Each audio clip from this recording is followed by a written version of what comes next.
I'm going to record.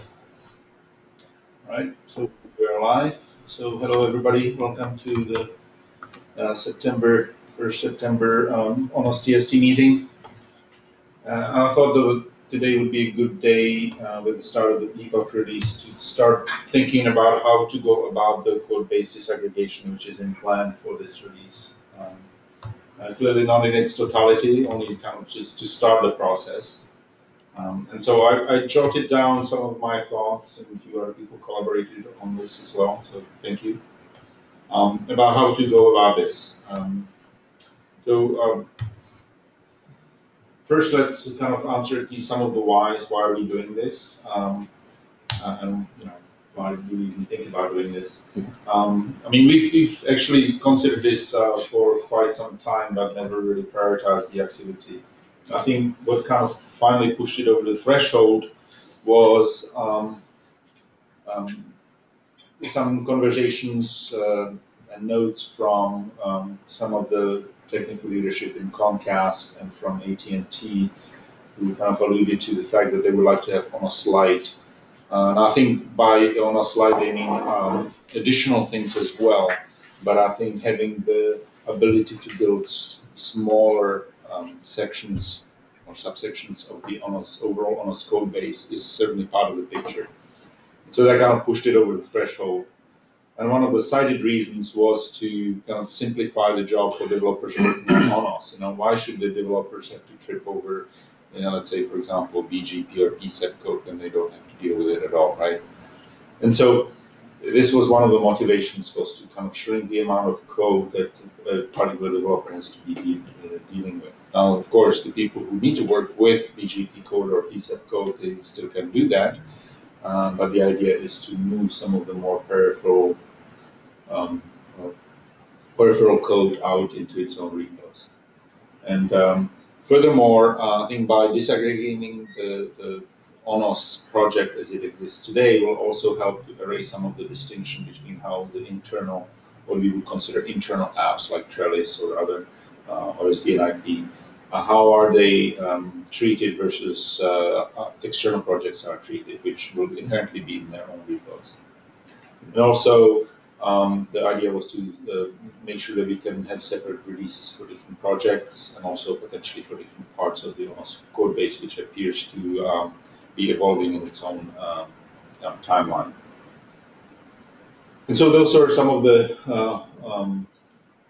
major releases. And one of them also was, of course, to reduce the size of the base distributable image, because right now I think ONOS has grown to about 300 megs, unless I'm mistaken. And because we're shipping all of the apps that we currently have, but many of them will not be used, because often what you find out is that there will probably be like maybe 10 applications or extensions that are activated in a given time. Anyway, so the idea is to break the code into multiple different repositories, and but also try to do it in a way which will preserve some continuity for developers. Which means we should probably stay away from extreme approaches where we would put every single app or extension in its own repo. I think that would be going a little bit overboard. And the idea is also to do this incrementally. Start with some select few are now the bugs with the release process, with the developer workflow, and with overall integration, semantic versioning, and things like that. And then as we work those kinks out, we can start to broaden this exercise to more areas of the code base. And so I thought that it would be good to start with some of the truly peripheral pieces, which is some of the pieces of ONOS southbound. And this is what we find often almost like are mutually exclusive, right? For example, if you have an application that uses OpenFlow, it's not likely that you would have also have an application, the same application would use OSPF or ISIS, for example.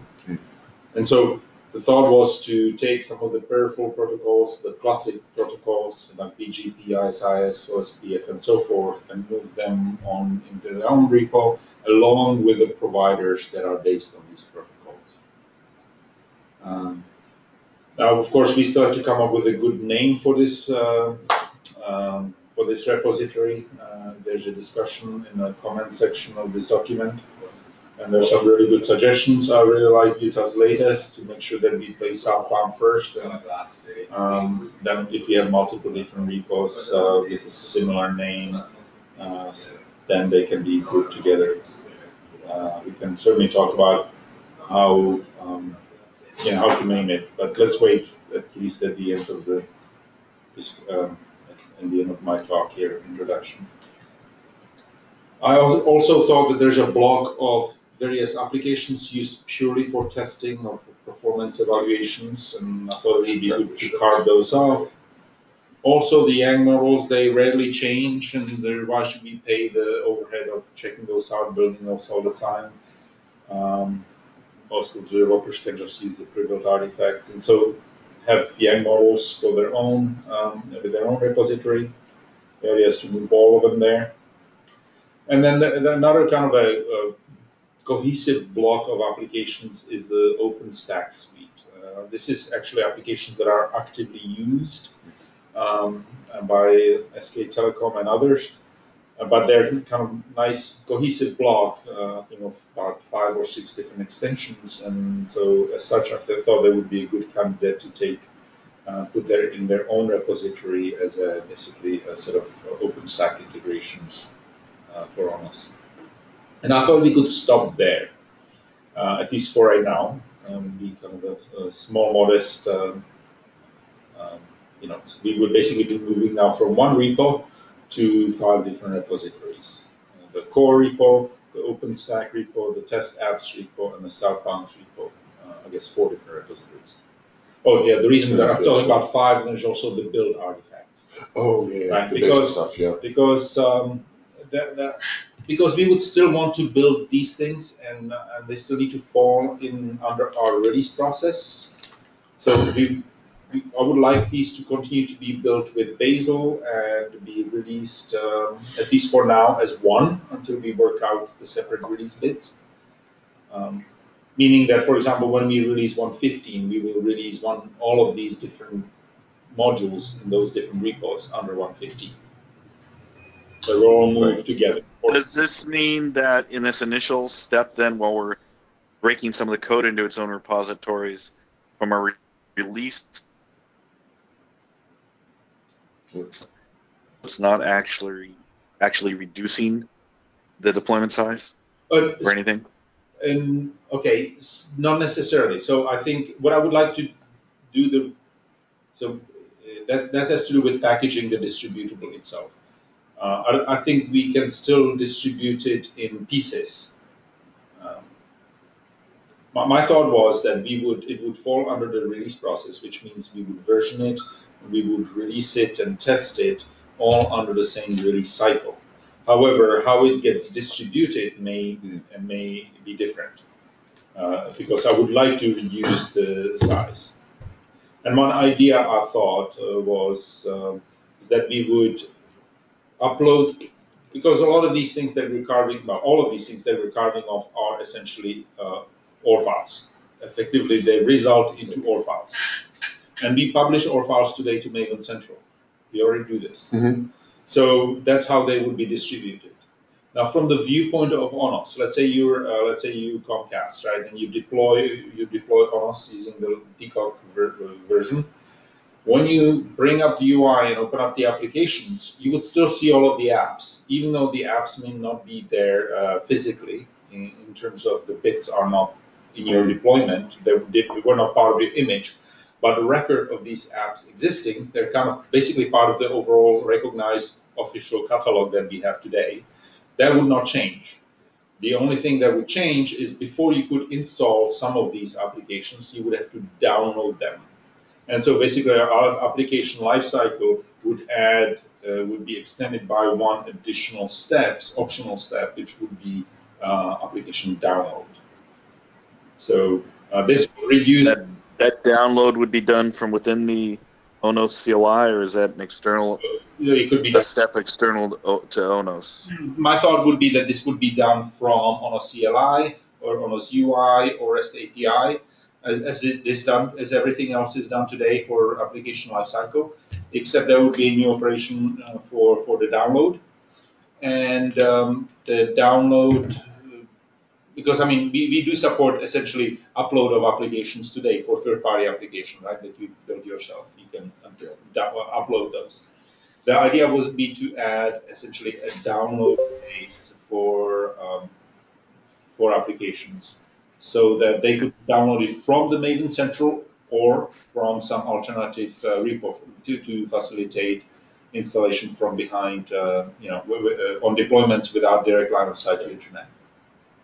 Does that mean that when the catalog, when I list applications, will there also be an indication Yes, of which applications are local and which ones need to be downloaded? that's the idea. Kind of add a little bit of a cloud to it, right? An icon or whatever, something like that, to indicate that this needs to be downloaded. Yes.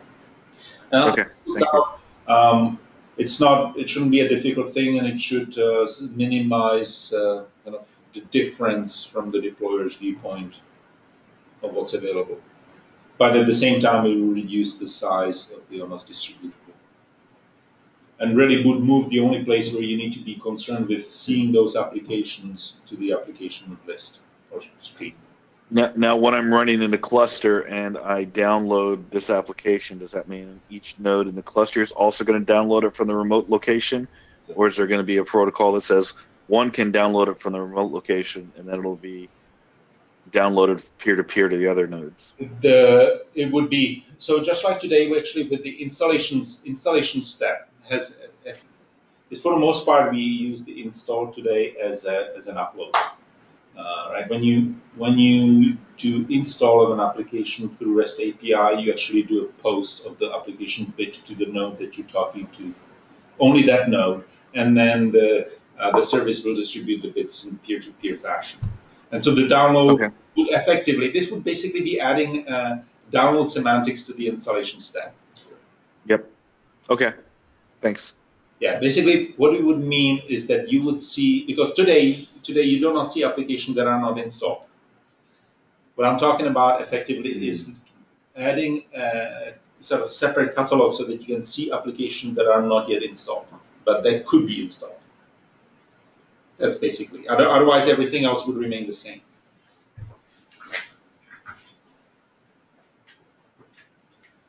And this would also allow production of distributable images, to basically look, to be simplified. For example, let's say you want to have deployment where you don't want to see the apps, or that you want to see some different apps, including the ones that you have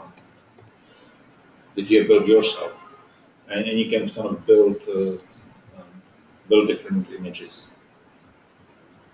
But because we want this to be built and released as part of the official releases, and also using Bazel, that means some of the build collateral that's currently part of the overall the giant ONOS code base needs to be separate into its own smaller repository that can be included by the different pieces. And so we're talking basically creating an ONOS build tools repository. Now, one benefit of this is, and this again goes to erasing the difference between internal and external apps, is that it would make it much simpler for external apps to be built using Bazel as well, and using the same build collateral that we provide for internal modules. And so, yeah, so that's basically it. The idea is to start small with about 5 repositories, work out the kinks for this release, and then move on from there based on lessons learned and feedback. So that's kind of my, at least my kind of introduction to the topic. Any questions, suggestions, objections? This is Victor. Regarding the versioning of the various Maven, is the versioning going to be identical across the different Maven repos and for the different releases of ONOS? Good question.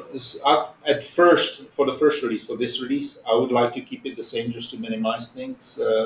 But the whole idea here is that this would enable separate versioning. This would then enable us to start versioning things and releasing things on their own timeline.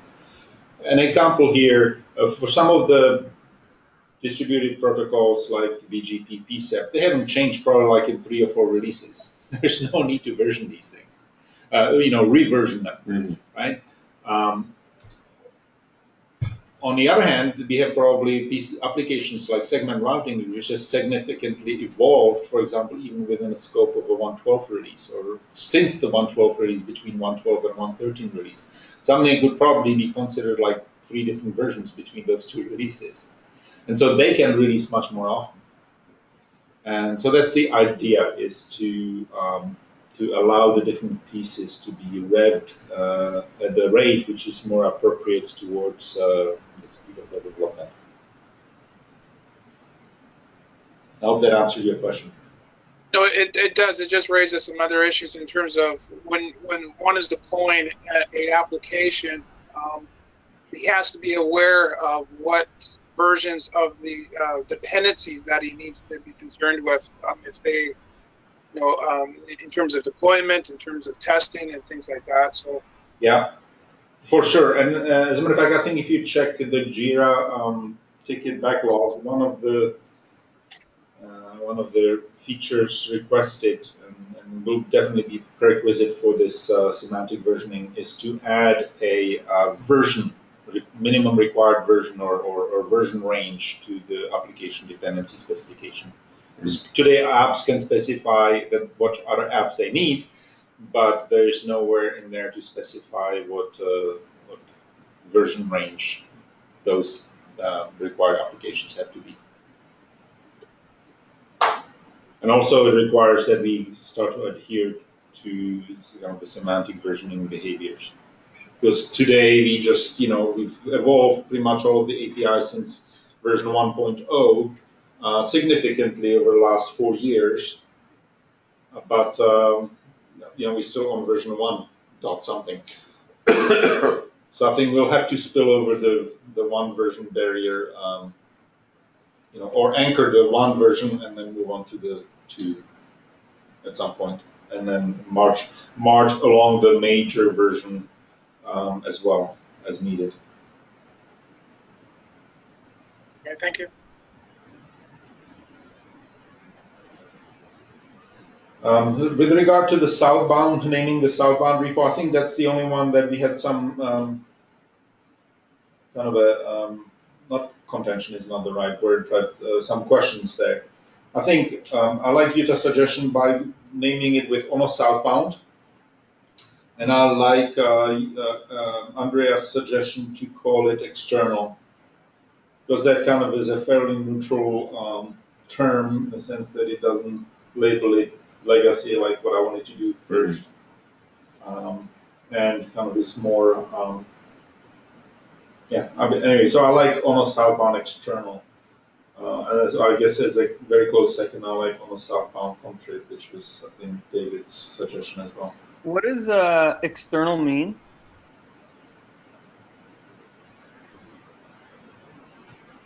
Andrea, do you want to answer that? Sure, I was just searching for the unmute button.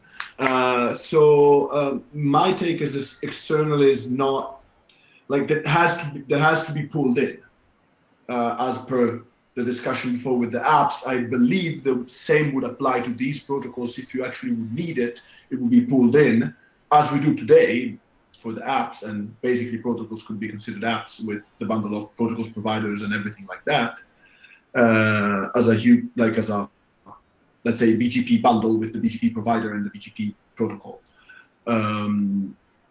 So I would say that they come from an external source and they're not just embedded inside the light ONOS repo.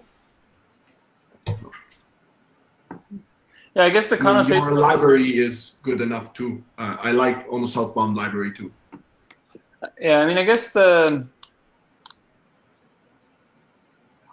perspective I think we should try to take is from somebody who's not necessarily familiar with the platform. Yeah, we call them legacy, but I mean, for some people, these are, the protocols that they still run their network with. I guess external doesn't quite have a connotation that that I still understand. With respect to something like contrib, I think if we're consistent about its use throughout the project, like it's clear that these are like contributed by, but the thing about contrib is it doesn't necessarily, it sort of implies that it's contributed.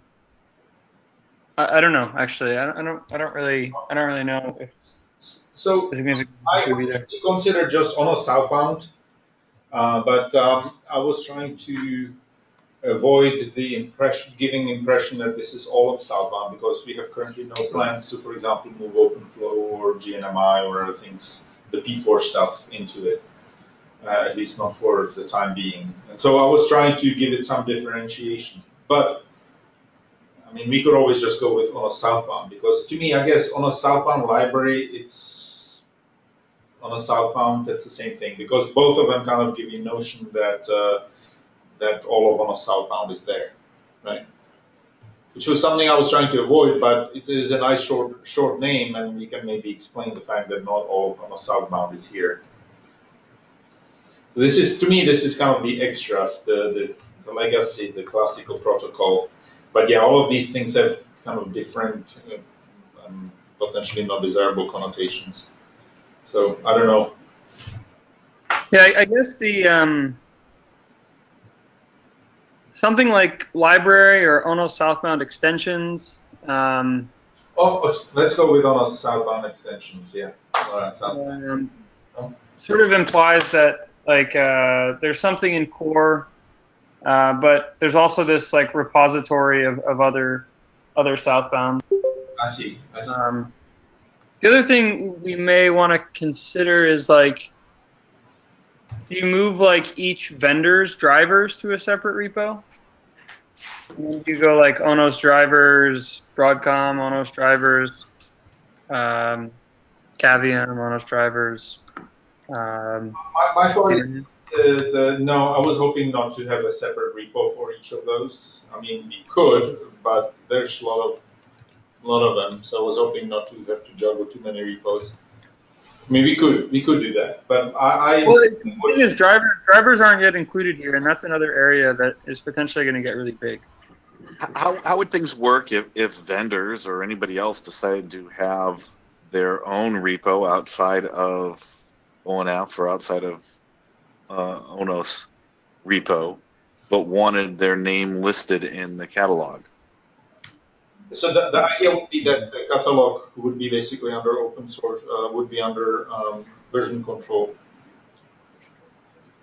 Okay. So it's possible that I could create a foo vendor driver, my own GitHub, publish it to Maven or a central repo, and have it in the public catalog and download it from a non-standard location, if you will. That was the idea. Okay. So with the drivers, I mean, absolutely right. That's something that will eventually definitely go into its own repo. What strategy you would use is yet to be determined. My original thinking was that we could either create ONOS drivers, kind of like we did for ONOS southbound, and put all of them there. We could go with the other kind of a little more extreme approach where we give each vendor their own repo. I mean, it has some benefits clearly, because the vendors would have full autonomy, and it's fairly clear about where you go do what drivers. But the caveat here is juggling potentially too many repositories. But I guess if we don't release those drivers only when needed, then it may be not an issue at all. So.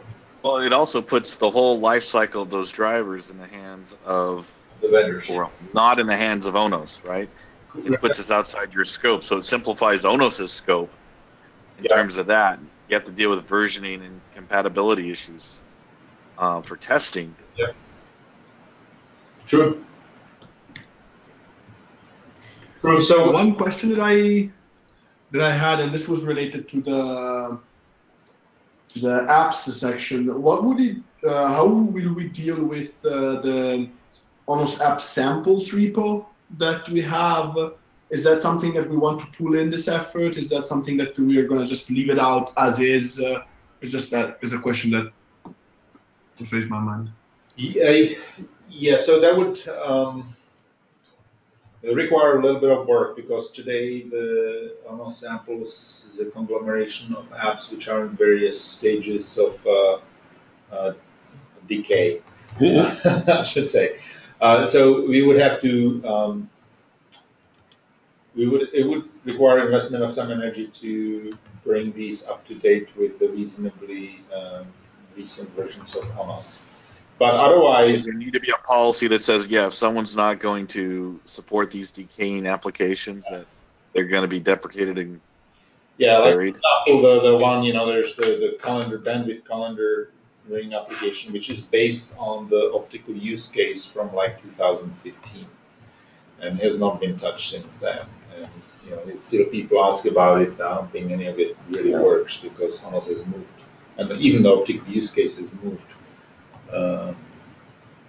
beyond the point of this being at all relevant in my view. But so clearly, pruning will be required. But yeah, I think since that repo carries the ONOS name, we should definitely invest some energy into it and clean it up. So that basically becomes or just prune it, right? If why invest energy if no one cares? Prune it. True. Yes, I like that approach actually. And so we should probably kind of write up an announcement and kind of putting the responsibility onto community if they're interested in bringing them into certain shape. Otherwise, they'll get booted. And if somebody wants to excavate them from the depth of the version history, they can certainly do that at a later point in time. Yeah, I like that idea, David. Hey, Thomas, can you scroll to the bottom? I'm starting to capture some of these questions in Yes. in the bottom. Oh, thank you. That's awesome. Sorry, I fell off for just a second. But so from the ONOS, with respect to the comment was, if they're not supported, they're deprecated. First step is from the catalog, and then eventually they get deleted if no one is maintaining them. Yeah, so today they're not even in a catalog actually, right? ONOS app samples are not part of something that we build and distribute, which is probably one of the reasons that they've grown stale. Because we probably have some of applications which are no longer needed, but because they're part of the overall ONOS code base, we've been going through the effort of maintaining them anyway, just to make sure that they build and pass all of the unit tests. But yeah, we should probably define the application catalog somewhere in the maintenance process.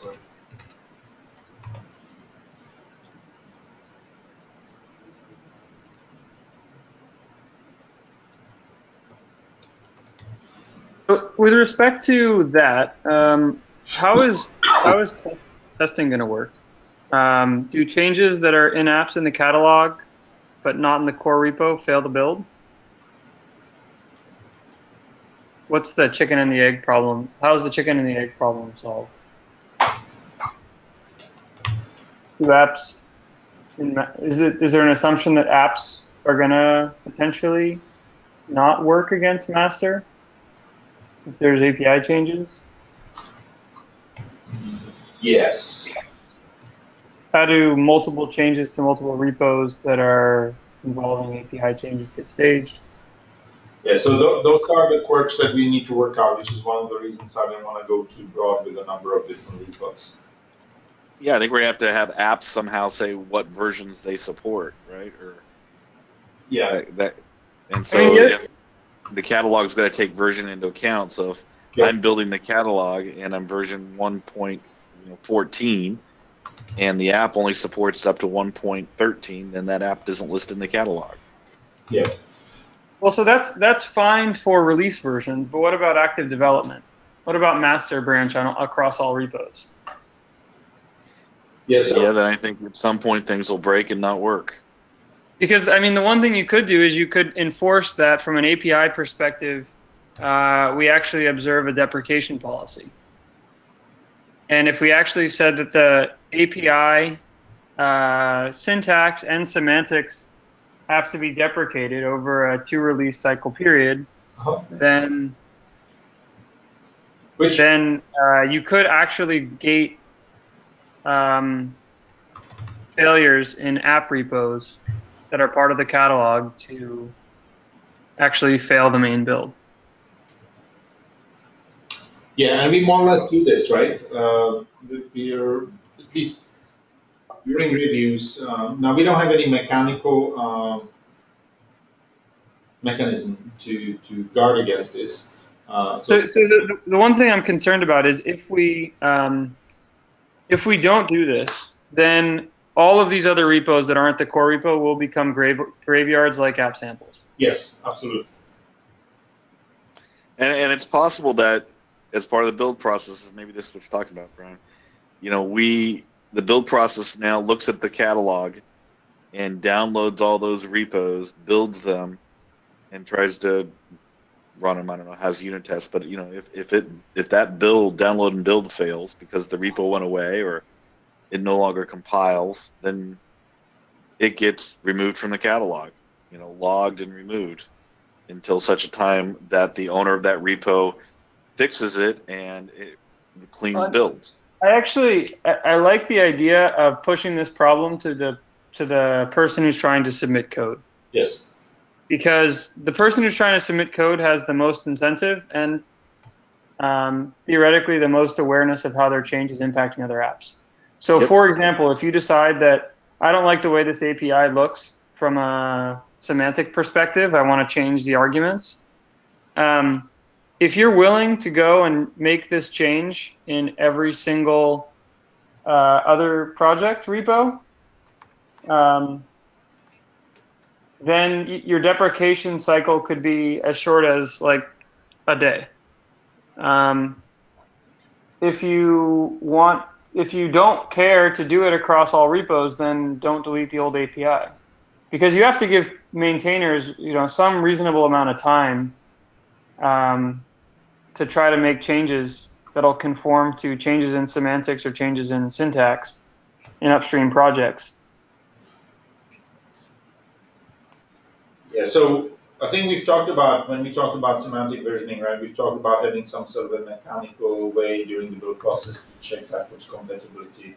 I mean, this would be one possible way of dealing with it. In addition to what we do today, which is just manual reviews, which are by no means foolproof.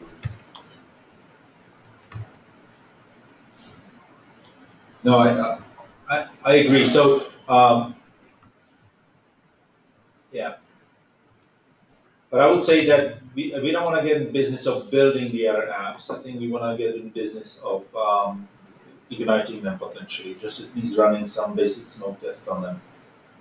This was one of the possible STC tests as well, right? Basically, is iterate over all the applications in catalog and igniting them one by one, making sure that or in groups and making sure that they don't blow up on activation at least. They may not be sufficient, but at least it will be something better than nothing. Mm-hmm. So I have sort of a related question that, given what I've been working on for the last week, has been troubling me about this. So people who don't know, I'm working on upgrading our carafe version, which is 3 years out of date. And I also am upgrading so we can support Java 10. If you look at either one of those, they're going to break apps that are in these repos, particularly like the carafe thing. I mean, I'm having to change hundreds and hundreds of files because the annotations changed. Going forward, if we ever have a situation like this again, we're going to have a way of basically building all the apps and making sure we don't break them. Outside of deprecation and the ONOS API and everything else, there's this infrastructure that we use that everybody uses. And when that changes, Bazel version, Java version, carafe version, pick the one you want. We need a way to verify and repair basically all the code that's ever going to be built with ONOS. And is there a way to do this in your scheme here? Would you have like some overarching build script that allowed you to basically build everything? Well, That's kind of what I was talking about. Is going through the catalog, and the catalog now has to have a reference to the app, to the Git repo where the app is, maybe even some build information if it's not standardized, as well as where the archive will be downloaded from. And so based on that, we should be able to create a build system that downloads everything that's even outside the ONOS repo and attempts to build it, and could flag those things that no longer build or that no longer load. Yeah. Right. I mean, if everything's done in Bazel, it would be possible to pull together like this universal distro thing.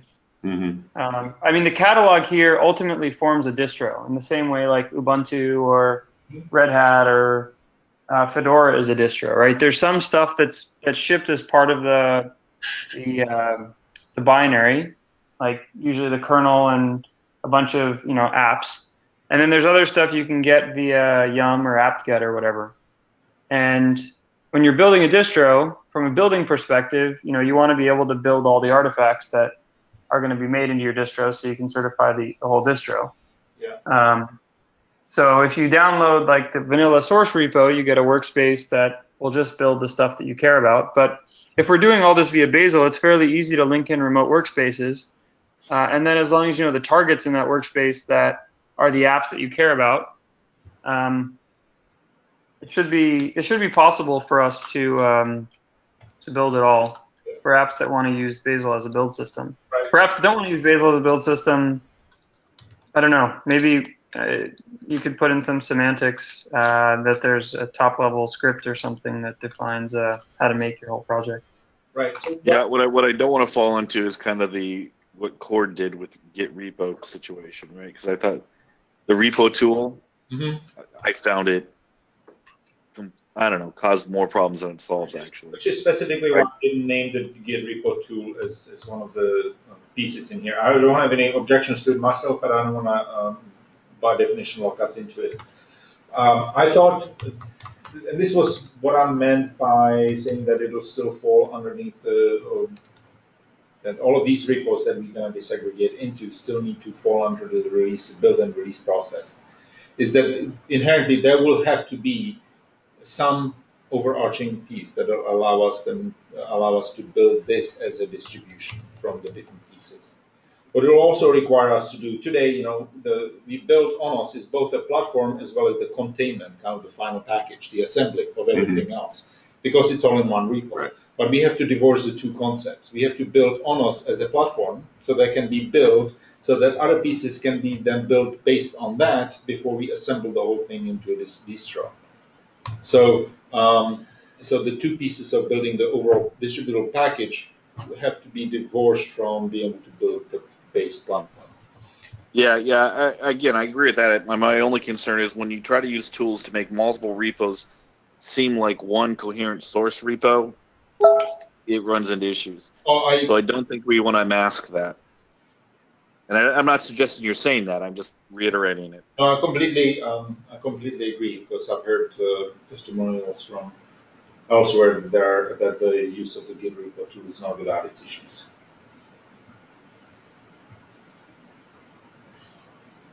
Yeah, I guess the difference between the repo tool, which actually pulls all these things into one giant repo, and something like the Bazel approach, is that from a Bazel approach, all these repos actually stay in separate directories and separate folders. They don't look like they're together from a source perspective. However, you can, from a build environment perspective, pull additional external repos either that are locally on your disk or hosted on a remote repo somewhere. You can pull them all together so that those targets are something you can build against directly from source. Yeah, but again, we want a situation where if I want to build just one thing, I build just one thing, right? Just the core. If I want to create a Bazel structure for my distro that's used for testing and nightly builds, that's separate, right? Yeah, that would be separate. We don't want to have to force everybody to build everything. Yeah, and I think you could do that via having the default workspace file be or the default build target called ONOS would just include the stuff that's within the scope of the ONOS repo. And then the workspace file that would be for the universe or distro or catalog could either be separate, or the workspace file could, it could be shared, but just those targets that are not part of the core would not necessarily be ignited by any targeted developer used on a regular basis. But there could also be a target called ONOS everything, ONOS universe, whatever, that would build everything in case that's something you wanted to do.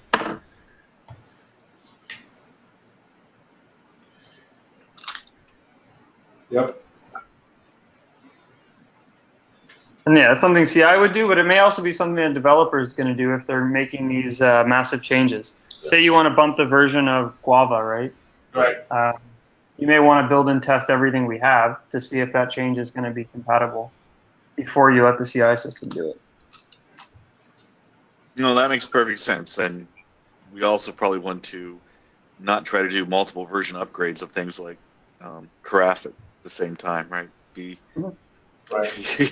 So this brings me to if I were to scroll up briefly here, so this almost build-to repository. So the thought here that we would move everything that's in tools build Bazel effectively, which is all of the custom rules for producing OSGI jars, the ONOS applications, and Swagger and stuff like that, right? So we have all of that stuff in there. Also, all of the tools that are used as part of this build process, which is like the conf file for build configuration file for checkstyle and other things like that, the rules. Also, the generating the CFG dev files or the Swagger files would be there. But also, I think what we would have to have there would be the overall kind of the third part. Used to be the lib POM or the lib build file. Yep. Now we have the lib build file, right? That's automatically, we don't have a lib build file. What we have is the generated workspace, which is basically a set of imported Java third-party libraries. It's all generated based on the devs JSON file. I think that ought to still be as part of the libs, this separate repo, so that all of the different pieces would operate off of the same base of dependencies. That was my thought. We would basically generate that, and it would be in a separate repo, and everything else would then be on that. Do you see any problems with that, Brian or David or anybody? No, this would just be included as an external repository in the workspace file for all of the repos that we're currently talking about building. Right. Okay. It shouldn't be a problem. I think we should apply some scrutiny for what all the external dependencies we put into this, or at least have a process by which external dependencies like Guava or whatever, Netty, get added or upgraded.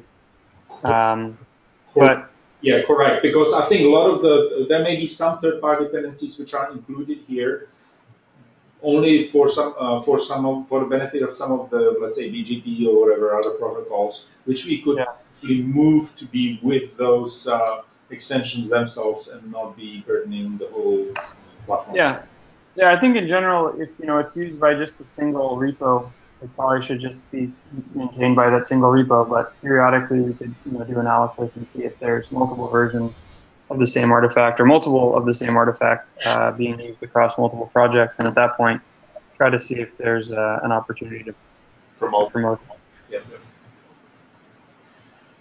Cool. So let me scroll back down to.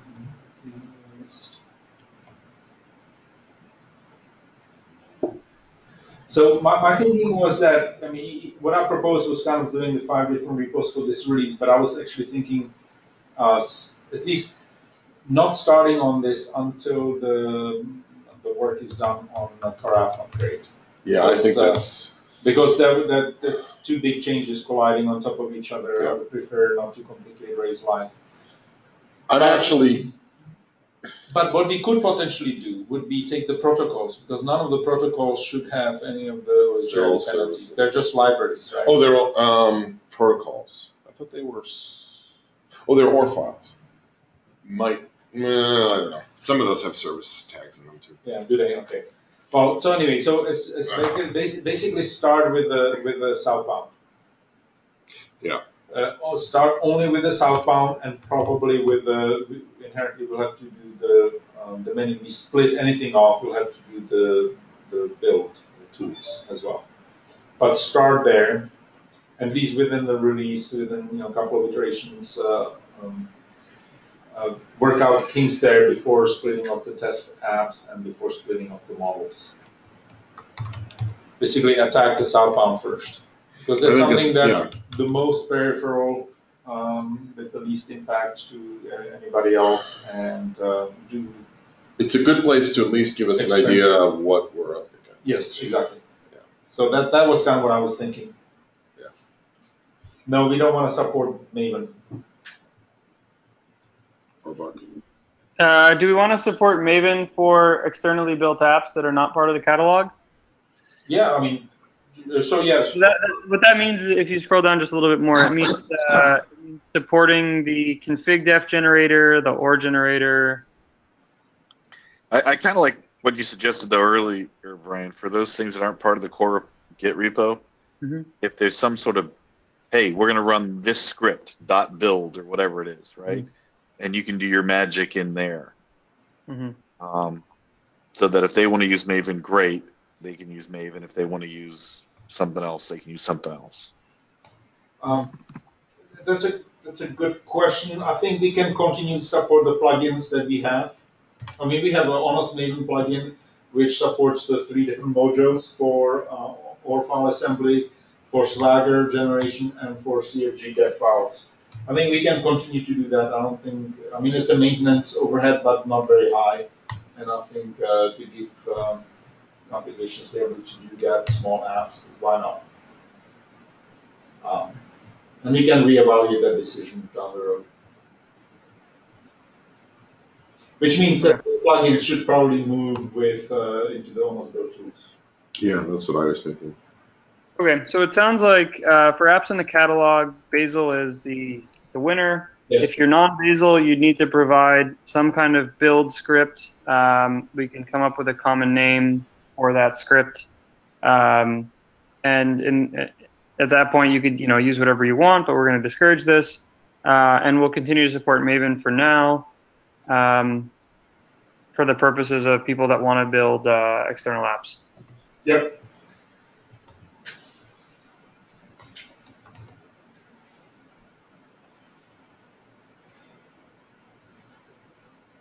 Okay.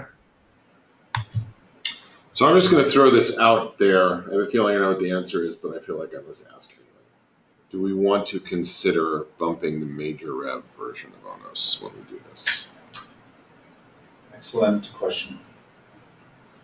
I mean, it's sort of meaningless. It's just a number. Yeah, but for someone who's been sort of peripheral in the community and sees this new, they're going to go, nothing works. What happened? Where do I, Numbers are cheap. Although I'd argue if someone new to the community comes in and says nothing works, we did something wrong. Well, I think works for me. It's not working like it usually does. Where is this? But no, more like my code is just I don't know where to start, and I don't want people to come into this and go, I used to know where things are and I don't, and why did you people do this to me? Well, the advantage of bumping the major version as this work is starting is that when people report a problem, like, hey, where did my app go? We can ask what version of ONOS are you running, and if they give us a number that's bigger than 1, like 2, then you know that they should be pointed at new documentation, because there is still a lot of old documentation out on the wiki and in people's blogs and stuff. Oh yeah. So are we going to do the graph? Are we going to do the graph work under 2 as well? Graph upgrade. Yeah, I mean, sure. Yeah, there might not be that's actually an excellent point, Ray. I actually would be in favor of bumping it to ONOS 2.0. I mean, yeah, I don't know. It's like, because it's a whole new graph. I mean, because for version 1 was entirely on 308 or 305 to 308, Yeah. basically on 3. Yeah, and the important thing is It's it's not a new carafe, it's a new OSGI specification. So it really does matter if you're writing anything that's non-trivial. Actually, your apps, even if if they have a hopes of backwards compatibility because they wrote some fairly conservative set of APIs, they still won't ignite because they've been built against something different because the OSGI stuff. So I think we should bump it up. Okay. I think that's a good enough of a reason to bump it up because anything built using the old stuff is not gonna ignite. But we have plenty of apps that were built against 112 that still continue to run. Yeah, the thing is, I'm not sure. We're not far enough along yet to know, but it may well be the case. What Thomas is saying is it may be the case that an OR file generated under 112 or 113 will not run on 1.15 or 2.0. We're not far enough along yet for me to know if that's the case. I know for anything internal to, like if you had a driver or a provider or something that you were somehow compiling separately, there's no hope it would work. You have to change your source code rebuild because of the changes to the OSGI infrastructure. That may be the case for the OR files too. I don't know. And I'm just throwing this out. You mean the And it could be, Go ahead, sorry, go ahead. it could be that if we get the GUI2 done, we can advertise these 3 things for like a major upgrade to 2.0 or whatever. That's true. Yep.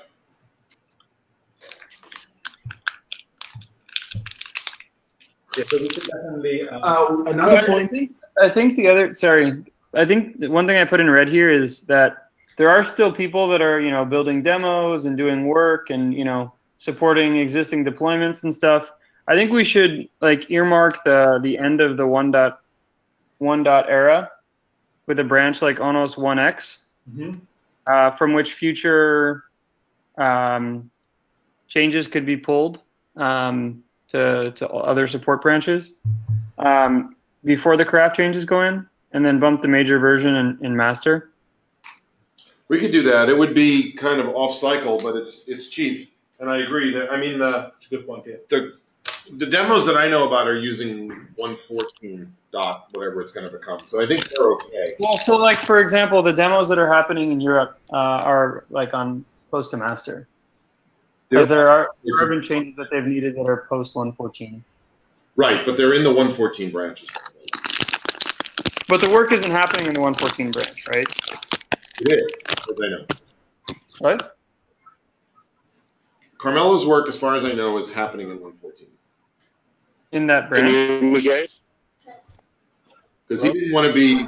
We're using 114 because master. They should be getting Yes. Yeah. But I agree, Brian. I think if we do decide to go to a 2.0, what we should do is cut a 115, which will just say, draw a line in the sand. This is 115. Make a support branch, and then. And if we needed to, we can even release it. If We can make it a real release if we want to. Absolutely. Yeah, off cycle with some of the work release. Yeah, exactly. So yeah, that's a great point. And I think we should wait till we basically get a little bit further before we do this. Oh yeah, we're not anywhere near needing to do this yet. Trust me. So, all right. Those are. Another point that I want to make is that we really need a versioning of the documentation when we go to 2.0. Meaning that we should have a way of freezing the whole documentation in 115, or at least at the state it is, even if it's like somewhat outdated. When we bump the version, we should like start fresh with a completely new version of the documentation. And the approach that the guide.opencore.org is taking is a nice approach, because you can go in and look at exactly each version released since the documentation is released with the version. But the point I want to make is that we really need a clear distinction of the documentation, because right now we keep updating the same wiki page, and you kind of have to go back in the versions of the wiki page. Yeah, so in the past we've used workspaces for this, but I'm not sure how well that worked. Yeah, so whatever, if OpenCode is using something that works well, we should definitely try to follow that path as well. Mm-hmm. It's not an easy path. It requires a lot of porting of the existing documentation into MD files and publishing. I guess you can ask like somebody like Matteo that has experience on this, like a 5-minute chat on it. But I think we should. Just pointing it out that we should. If we bump to a major version, we should have a major freeze in documentation and a fresh start with 2.0. Point taken.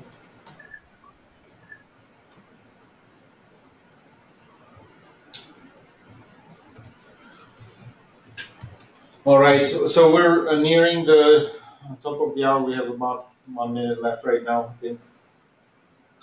This is really actually a very productive discussion. Is there any last points folks want to make?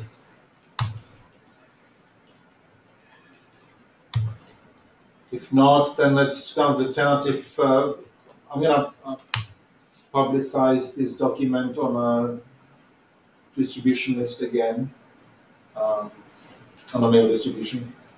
And we will wait till the OSGI upgrade is closer to being ready to go in, and then at that point in time we'll probably start with the one branch and roll over to the 2.0 version of master and start splitting things off with the southbound and ONOS tools first. There may be some work that can be done a priori in terms of restructuring where some of those plugins, built plugins and other things like are, in terms of directory structure that we could probably do before then to make it easier once we decide to split things. Anyway, it's going to be a big change, but I think it will be well worth it. So, nobody has anything else? Then we can probably call it a day. Anyway. Thanks for putting it together, Thomas. Hey, no problem. Thank you guys for participating in the lively discussion. Right. Have a great day, everybody. Thanks, everybody. Bye-bye. Thank you. It's gonna be a lot of work.